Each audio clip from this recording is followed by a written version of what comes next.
কবরের মাটি ছাড়া কোনো কিছুই তার এই জিহ্বাটারে থামাতে পারবে। যার আছে যত বেশি তার আরো চাই তত বেশি। মানুষের আছে যত বেশি তার চাই তত বেশি। শান্তি কিসের ভিতরে? শুকর আলহামদুলিল্লাহর ভিতরে। এজন্য আওয়াজ করে পড়েন আলহামদুলিল্লাহ। আপনার চাহিদার কোনোদিন শেষ হবে না। দেখবেন যার পা নাই সে পা দেখে আফসোস করে, ইস লোকটা হেঁটে যায় কি সুন্দর যায়, আমি তো হাঁটতে পারি না, যদি হাঁটতে পারতাম, যদি দুইটা পা থাকতো।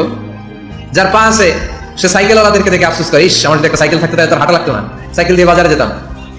যার সাইকেল আছে সে আবার হুন্ডাওয়ালাদেরকে দেখে আফসোস করে, ইস একটা হুন্ডা যদি থাকতো তাহলে তো ভো ভো করা যেত না।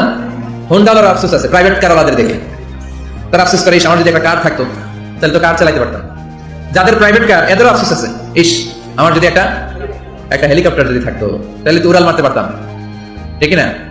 হেলিকপ্টারওয়ালাদেরও আফসোস আছে, আমার যদি একটা জেট প্লেন থাকতো, jet plane, private jet plane, ও প্রিন্স ওয়ালিদ বিন তালালের মতো 70% মেড অফ গোল্ড, তার একটা জেট প্লেন আছে, এটার 70% স্বর্ণ দিয়ে বানানো। তার মানে চাওয়ার কোনো শেষ আছে নাই। সুখ শান্তি যদি চান অলওয়েজ করবেন আলহামদুলিল্লাহ। কি করবেন? টাকা যার বেশি টেনশন তার বেশি। সাধারণত টাকা যার বেশি রোগ তার বেশি, টাকা যার বেশি শান্তি তার কম। আপনি খোঁজ নিয়ে দেখেন, 1000 কোটি টাকার মালিক, ঘরে শান্তি নাই, স্ত্রীর সাথে মনোমালিন্য, স্ত্রী যায় একদিকে উনি যায় আরেকদিকে, পোলায় কই যায় পোলায় নিজেও জানে না, মেয়ের অবস্থা খারাপ, আরেক ছেলের সাথে হাঁটে।